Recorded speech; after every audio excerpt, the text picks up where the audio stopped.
Hello friends, good evening everybody. Welcome back to my YouTube channel SST mastermind में आप सभी का स्वागत है। तो चलिए फ्रेंड्स, आज इस वीडियो में मोस्ट इंपोर्टेंट क्वेश्चन कराने वाले हैं और अभी मॉडर्न हिस्ट्री का है, ठीक है।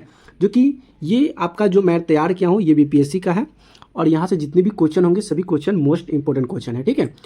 जो टॉपिक है ब्रिटिश शासक का भारतीय अर्थव्यवस्था का प्रभाव, यहाँ से जितने भी मोस्ट टॉपिक होंगे, मोस्ट क्वेश्चन होंगे, वो क्वेश्चन आपको हम इस वीडियो में कराने जा रहे हैं।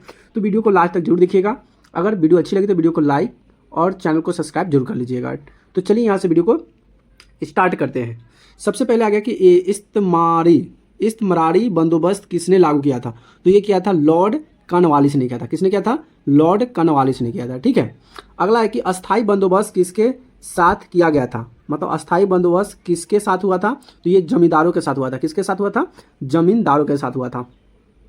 अगला तीसरा नंबर क्वेश्चन आपके सामने ये है कि किस गवर्नर जनरल ने भारत में अस्थाई भू राजस्व व्यवस्था स्थापित किया था। तो गवर्नर की अगर बात करेंगे तो भारत में जो स्थापित किया था यह किया था लॉर्ड कॉर्नवालिस ने। किसने किया था? लॉर्ड कॉर्नवालिस ने किया था। अगला है कि लॉर्ड कॉर्नवालिस का अस्थाई बंदोबस्त लागू किया गया। मतलब लॉर्ड कॉर्नवालिस जो है अस्थाई बंदोबस्त लागू किया, लेकिन कब किया? तो ये 1793 में किया गया। कब किया? 1793 में किया। अगला है कि बिहार में परमानेंट, क्या है कि बिहार में परमानेंट सेटिलमेंट लागू करने वाला कारण था। तो ये कौन था? भू राजस्व का राजस्व निर्णय करना।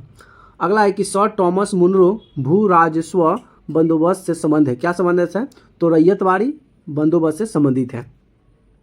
अगला है कि ब्रिटिश व्यवस्था में, क्या है कि ब्रिटिश व्यवस्था में रैयतवाड़ी भू राजस्व संग्रह प्रचलित था। तो भू राजस्व प्रचलित क्या था? कहाँ पे प्रचलित था? तो ये पूर्वी पश्चिमी दक्षिणी भारत में, ये पूर्वी पश्चिमी और दक्षिणी जो भारत है इसमें वहाँ पे ब्रिटिश राज का किया था रैयतवाड़ी जो बंदोबस्त था ये बहुत वहाँ पे फेमस था। अगला क्वेश्चन है कि मद्रास के रैयतवाड़ी बंदोबस्त से कौन संबंधित रहा था। तो मद्रास की अगर बात करेंगे तो ये था मुनरो व्यवस्था। कौन था? मुनरो रैयतवाड़ी व्यवस्था। अगला है कि अंग्रेजों ने रैयतवाड़ी बंदोबस्त कहाँ लागू किया। रैयतवाड़ी, अंग्रेज ने सबसे पहले जो रैयतवाड़ी व्यवस्था लागू किया गया था ये लागू कहाँ पे किया था? तो ये किया था मद्रास बम्बई प्रेसिडेंसी में। कहाँ पे? मद्रास और बम्बई प्रेसिडेंसी में किया था, ठीक है। अगला है कि पंजाब भूमि हस्तांतरण अधिनियम कब पारित किया गया था। पंजाब भूमि हस्तांतरण अधिनियम जो है ये पारित किया गया था 1900 ईस्वी में। कब किया गया था? 1900 ईस्वी में किया गया था। अगला है कि असम में, क्या है कि असम में, एक मिनट, हाँ, असम में सर्वप्रथम चाय कंपनी की स्थापना कब हुआ था। असम में सबसे पहले चाय कंपनी की जो स्थापना हुआ था 1839 में हुआ था। कब हुआ था?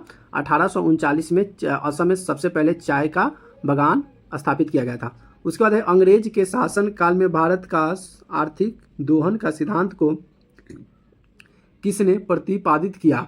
तो ये क्या था? दादा भाई नौरोजी ने। किसने किया था? दादा भाई नौरोजी। अगला है कि भारत में औपनिवेशिक की आर्थिक आलोचक थे। कौन थे? दादा भाई नौरोजी, अलबरुद्दीन और शिव सुब्रमण्यम और दत्त। ये सभी भारत के क्या थे? आर्थिक आलोचक थे। चलिए अगला क्वेश्चन है कि कौन दादा भाई नौरोजी के उत्सारण सिद्धांत से विश्वास नहीं करता था। इसमें कौन है जो दादा भाई नौरोजी के उत्सारण सिद्धांत का विश्वास नहीं करता था? तो वो था सर सैयद अहमद खान। कौन था? सर सैयद अहमद खान। अगला है कि poverty and the end British rule in India नामक पुस्तक किसने लिखा था। तो किसने लिखा था इंडिया नामक पुस्तक? तो ये लिखे थे दादा भाई नौरोजी। किसने लिखे थे? दादा भाई नौरोजी ने। अगला है कि किसका विचार था कि भारत में ब्रिटिश आर्थिक नीति घिनौनी है। मतलब ये किसका कहना था कि भारत का जो ब्रिटिश की जो नीति है ये सबसे घिनौनी नीति है। तो ये था कार्ल मार्क्स का था। ये कार्ल मार्क्स का कहना था कि ब्रिटिश का जो आर्थिक जो नीति बनाया गया है भारत में ये सबसे बड़ा घिनौनी है। अगला है कि दक्षिण भारत में सिंचाई व्यवस्था का अग्रदूत किसने माना जाता है। तो दक्षिण भारत की सिंचाई व्यवस्था का जो अग्रदूत माना जाता है वह माना जाता है सर आर्थर कार्टर को। किसे माना जाता है? सर आर्थर कार्टर को। अगला है किस क्षेत्र में ब्रिटिश ने अपनी सबसे पहली पूंजीकरण निवेश किया था। तो ये किया था रेलवे में, बैंकिंग में, बीमा में और शिपिंग में, ठीक है। ये चीज़ में सबसे ज़्यादा वह अपना आर्थिक अनुदान सबसे ज़्यादा किया था। अगला ये आपका क्वेश्चन है, यहाँ से मोस्ट इंपोर्टेंट क्वेश्चन रहेगा।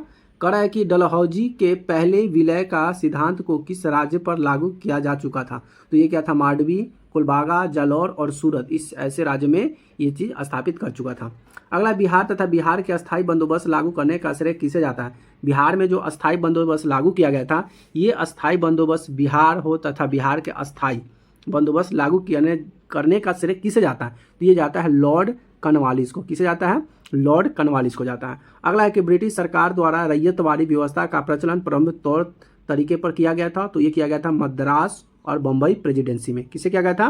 मद्रास और मुंबई प्रेसिडेंसी में सरकार किया गया था कि रैयत व्यवस्था का प्रचलन का प्रमुख तौर तरीके में कर दिया था।